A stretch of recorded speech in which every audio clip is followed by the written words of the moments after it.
नमस्कार साथीहरू, यहाँहरू सबैलाई मेरो नयाँ भिडियोमा स्वागत गर्न चाहन्छु। आज म नेपालको आर्थिक सर्वेक्षण 2082-83सँग सम्बन्धित सामग्री लिएर यहाँहरू समक्ष उपस्थित भइसकेको छु।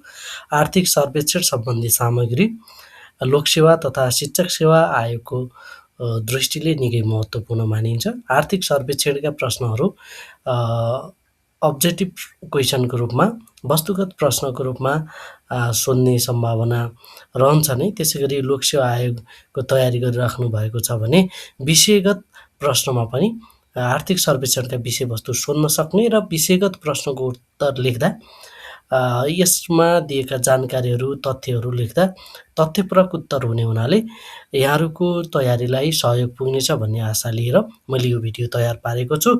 यदि यहाँले मलाई फलो गर्नुभएको छैन भने फलो गर्न सक्नुहुन्छ र यस्तै महत्त्वपूर्ण जानकारी प्राप्त गरेर आफ्नो तयारीलाई थप व्यवस्थित बनाउन सक्नुहुन्छ। अब ढिला नगरिकन लागौँ आर्थिक सर्वेक्षणतर्फ। कार्यकारी सारांश हेर्दाखेरि नेपालको आर्थिक वृद्धि दर चाहिँ प्रारम्भिक रूपमा 3.85% हुने अनुमान गरिएको छ। त्यसैगरी प्रति व्यक्ति आय 1513 US डलर हुने। त्यसैगरी विदेशी विनिमयको सञ्चित हेर्दाखेरि 34.13 खर्ब, जुन अहिलेसम्मकै रेकर्ड ब्रेकिङ हो भने हाम्रो सार्वभौम क्रेडिट रेटिङ जुन छ, हाम्रो अन्तर्राष्ट्रिय स्तरमा नेपालको आर्थिक क्षमता क्रेडिट रेटिङ चाहिँ BB- रहेको छ, जुन राम्रो मानिन्छ। सामान्यतया समष्टिगत आर्थिक परिदृश्य र कुल गार्हस्थ्य उत्पादनको संरचना यहाँ देख्न सक्नुहुन्छ। कुल गार्हस्थ्य उत्पादन चाहिँ रु 66 अर्ब 9 करोड हुने प्रक्षेपण गरिएको छ भने यसमा सेवा क्षेत्रको योगदान सबैभन्दा बढी हुने देखिन्छ। सेवा क्षेत्रको योगदानलाई यहाँले हेर्नुभयो भने 61.81% सेवा क्षेत्रको योगदान देखिन्छ भने द्वितीय क्षेत्रको योगदान 13.73 देखिन्छ र प्राथमिक क्षेत्रको योगदान चाहिँ 24.46 देखिन्छ र गैर कृषि क्षेत्रको वृद्धि हुँदै गइरहेको देखिन्छ। कुल गार्हस्थ्य उत्पादनमा भने कृषि क्षेत्रको चाहिँ योगदान घट्दै गएको देखिन्छ। उपभोगमुखी हाम्रो अर्थतन्त्र र प्रदेशगत असमानता यहाँले देख्न सक्नुहुन्छ। हाम्रो कुल गार्हस्थ्य उत्पादनमा उपभोगको अंश 90.3% रहेको छ, जसमा चाहिँ निजी क्षेत्रको GDPमा योगदान हेर्नुभयो भने 91.2% छ, सरकारी क्षेत्रको 6.62 र गैर सरकारी क्षेत्रको 2.12 रहेको छ भने अब 90.3% उपभोग भएपछि बचत कति हुने भयो यहाँलाई थाहा नै भइहाल्छ। 9.7% हाम्रो सेभिङ रहेको छ कुल गार्हस्थ्य उत्पादनमा। अब यसो तुलनात्मक रूपमा हेऱ्यौँ भने बागमती प्रदेशले नेपालको कुल गार्हस्थ्य उत्पादनमा सबैभन्दा बढी योगदान गरेको छ, 36.7% भने कर्णाली र मध्य प्रदेशले निकै कम योगदान गरेका छन्, जसमध्ये कर्णालीको योगदान चाहिँ 4.2% मात्रै रहेको छ। बागमती प्रदेशको प्रति व्यक्ति आय 2644 US डलर रहेको छ भने मधेसको प्रति व्यक्ति आय 934 US डलर रहेको छ। स्थानीय तहको खर्चभार हेर्दा 0.24 रहेको छ बागमती प्रदेशको भने कर्णाली प्रदेशको 0.08 रहेको छ। यसरी तपाईँहरूलाई लोकसेवाको परीक्षामा प्रदेशगत विविधता अथवा असमानतासँग सम्बन्धित प्रश्न सोध्यो भने कुल गार्हस्थ्य उत्पादनमा यिनीहरूको योगदान, प्रति व्यक्ति आयमा भएको विविधता यहाँले उल्लेख गर्न सक्नुहुन्छ। त्यसैगरी सार्वजनिक वित्त, खर्च संरचना र राष्ट्रिय ऋणलाई हेरौँ। सङ्घीय खर्चमा अहिले वृद्धि भएको देखिन्छ भने सङ्घीय राजस्वमा पनि वृद्धि भएको देखिन्छ। सङ्घीय राजस्वमा 3.2%ले वृद्धि भएको छ भने सङ्घीय खर्च चाहिँ 2.5%ले वृद्धि भएको देखिन्छ। कुल सार्वजनिक ऋण 28 खर्ब 78 अर्ब 30 करोड रहेको छ।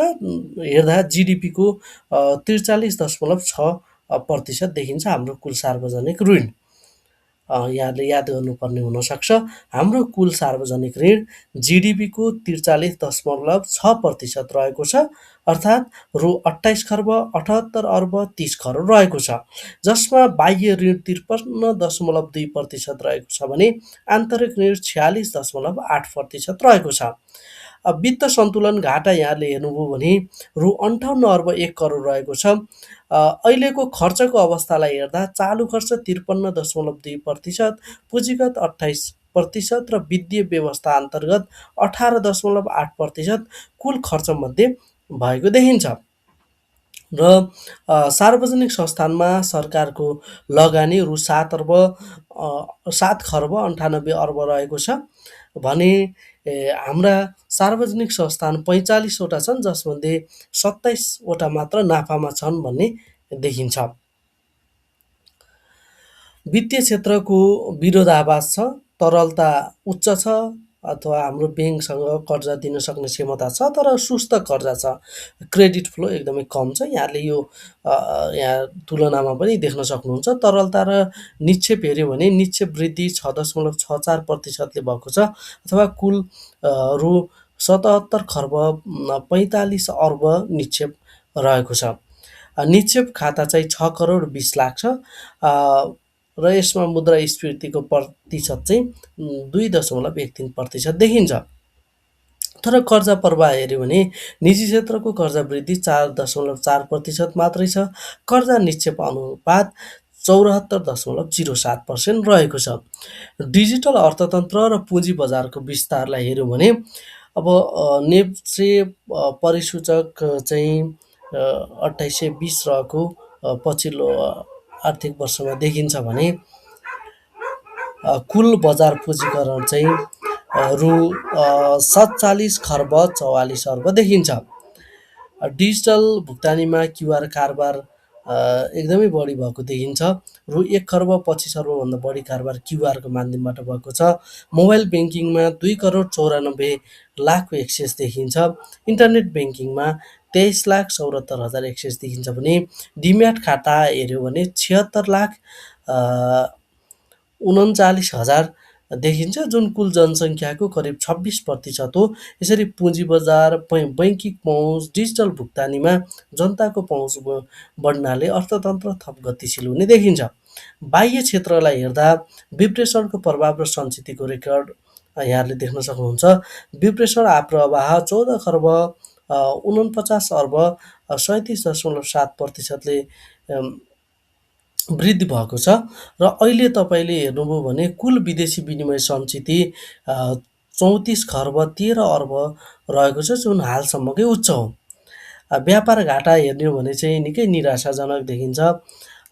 रु 10 खर्ब 98 अर्ब चाहिँ व्यापार घाटा रहेको छ, 11.2%ले वृद्धि भएको चाहिँ देखिन्छ।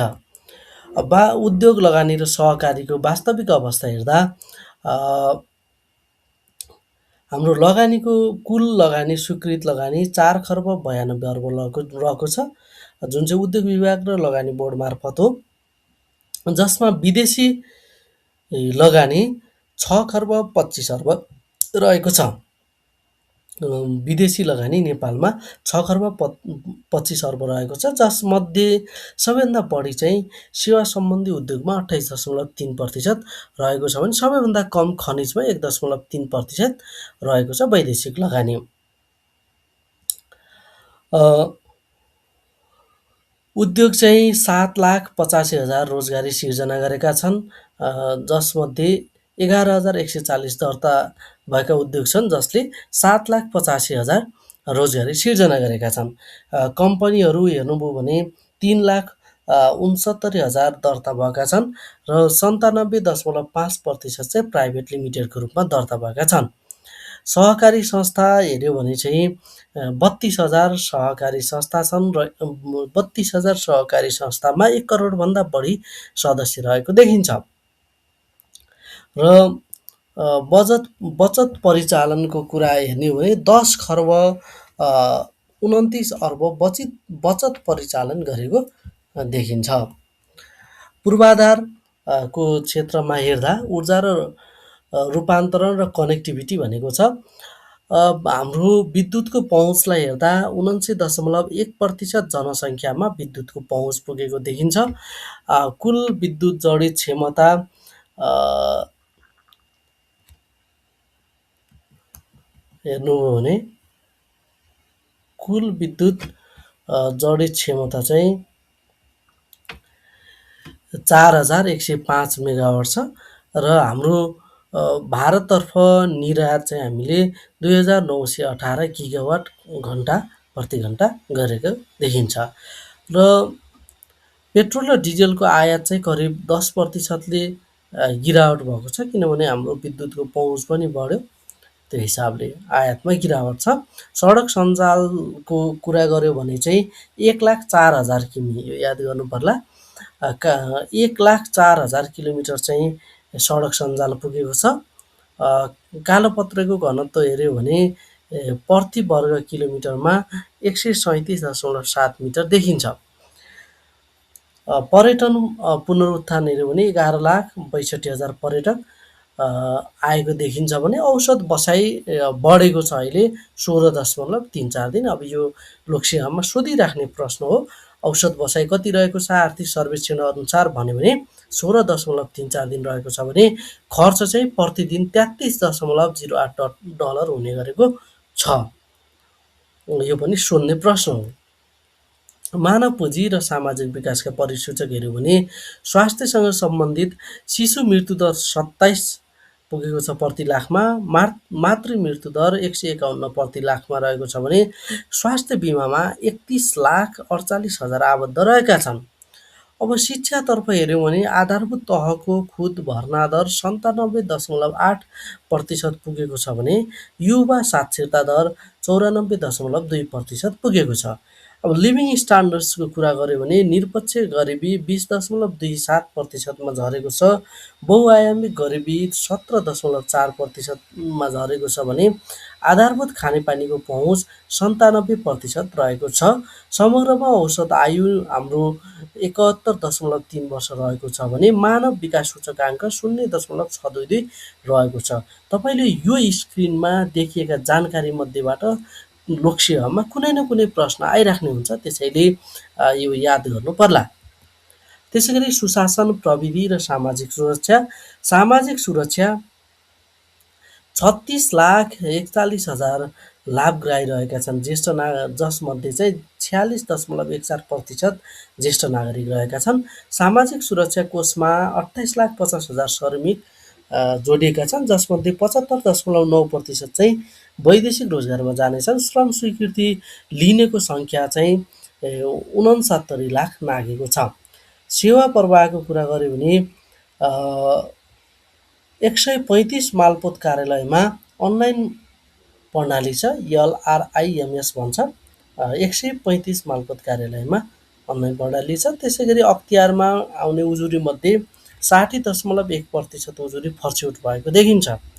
अब नागरिक पहिचानको कुरा गऱ्यो भने 2,01,00,000 राष्ट्रिय परिचय पत्रको विवरण सङ्कलन भएको छ। त्यसै गरी 55,16,000 ई पासपोर्टको चाहिँ वितरण गरिएको छ। वातावरण, जलवायु परिवर्तन र दिगो विकास। अहिले विश्वको कन्टेक्स्ट हेर्दा औसत तापमान वृद्धि 1.45 डिग्री सेल्सियसले बढेको छ र हाम्रो राष्ट्रिय रूपमा हेर्दा वन क्षेत्र कुल भूभागको 46.08। अब यो प्रश्न सोधिराख्छ, नेपालमा वन क्षेत्र कति प्रतिशत छ भन्यो भने कुल भूभागको 46.08, 4 छ, 8 सम्झिनु हो भने 408 भइहाल्यो। विश्वको औसतभन्दा 32% भन्दा धेरै छ।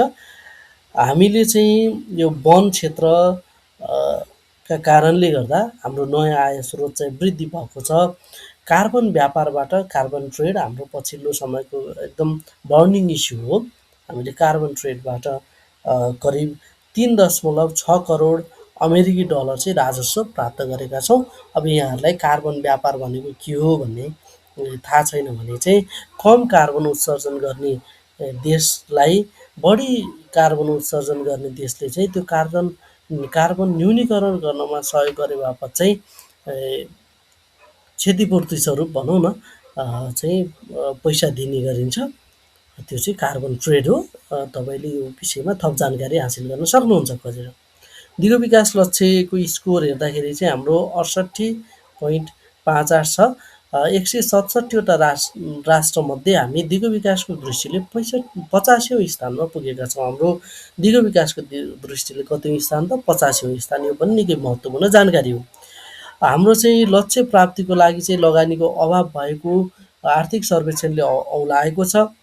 औसत रूपमा वार्षिक हेर्दा 7 खर्ब 55 अर्ब थप लगानी आवश्यक देखिन्छ दिगो विकासको योजना कार्यान्वयन गर्नलाई। अब हामीले यो आर्थिक सर्वेक्षण अनुसार देशको समग्र आर्थिक परिदृश्यको एउटा निष्कर्ष निकाल्न सक्छौँ। अब यसको राम्रो कुरा के आयो, देशको इकोनोमीको राम्रो कुरा के देखायो भने यसले विदेशी विनिमय सञ्चिति र शोधानान्तर बचतमा नयाँ रेकर्ड कायम भएको छ।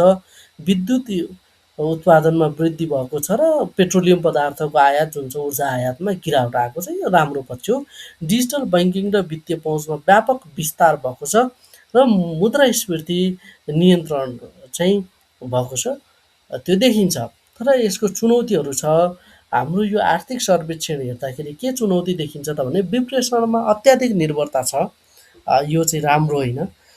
हाम्रो स्वदेशको उत्पादनमा चाहिँ हामी निर्भर हुन सकेनौँ र उच्च व्यापार घाटा छ। त्यसै गरी वित्तीय तरलता राम्रो देखिन्छ, वित्तीय तरलता। तर निजी क्षेत्रमा कर्जा प्रवाह भएको छैन। निजी क्षेत्रले कर्जा लिएर उत्पादनमूलक कार्य गरिराखेको देखिँदैन, जसले हाम्रो निजी क्षेत्रको लागि उपयुक्त वातावरण सिर्जना भएन कि भन्ने चिन्ता बढाएको छ। त्यसै गरी न्यून पुँजीगत खर्च, हाम्रो पुँजीगत खर्च 28% मात्रै भएको छ कुल अहिलेसम्म भएको राज्यको खर्चमध्ये। यो चाहिँ राम्रो भएन। अझै पुँजीगत खर्च चाहिँ राम्रो होस् भन्ने चाहिँ देखिन्छ र यो पुँजीगत खर्च न्यून हुनुले राष्ट्र विकासको जुन अपेक्षा छ समृद्ध नेपाल बनाउने, त्यसमा काहीँ न काहीँ असर गर्छ। र बढ्दो सार्वजनिक ऋण, सार्वजनिक ऋण पनि बढ्दो छ। प्राथमिक कृषि क्षेत्रको घट्दो योगदान र वृद्धि दर, अब हामीले प्राथमिक रूपमा राख्ने कृषि क्षेत्रको योगदान घट्दै गएको छ। यसको वृद्धि दर पनि राम्रो देखिँदैन भने सेवा क्षेत्र चाहिँ अलिक विस्तार भएको देखिन्छ। यसले चाहिँ हाम्रो आर्थिक क्षेत्रमा काहीँ न काहीँ जोखिमहरू, चुनौतीहरू, भल्नरेबिलिटिजहरू छन् भन्ने चाहिँ देखिन्छ। र अब समष्टिगत रूपमा आर्थिक परिसूचकहरू हेर्दा स्थिर रहेका छन्। बाह्य क्षेत्रको मजबुत अवस्था र ऊर्जा, डिजिटल क्षेत्रको विस्तारले नेपाललाई विदेशी तथा आन्तरिक लगानीका लागि सुरक्षित र सकारात्मक गन्तव्यको रूपमा स्थापित गरेको देखिन्छ। यो कसरी देखियो त भने सार्वभौम क्रेडिट रेटिङमा नेपाल BB- रहेको छ, जसको अर्थ चाहिँ स्टेबल खालको छ। त्यो देशमा आर्थिक लगानी गर्न सुरक्षित हुन्छ, सकारात्मक हुन्छ भन्ने अर्थ लाग्छ। यसबाट चाहिँ हामीले केही सकारात्मक अपेक्षा गर्न सक्छौँ। हस्, यति बेलासम्म यहाँहरूले भिडियो हेरेर साथ दिनुभयो, त्यसको लागि धेरै धेरै धन्यवाद दिन चाहन्छु। यहाँहरूले यस्तै जानकारीमूलक सामग्रीको लागि हामीलाई फलो गर्न, लाइक, सेयर गर्न र सब्सक्राइब गर्न नबिर्सनुहोला। यति बेलासम्म धैर्य गरेर हेरिदिनु भएकोमा धन्यवाद।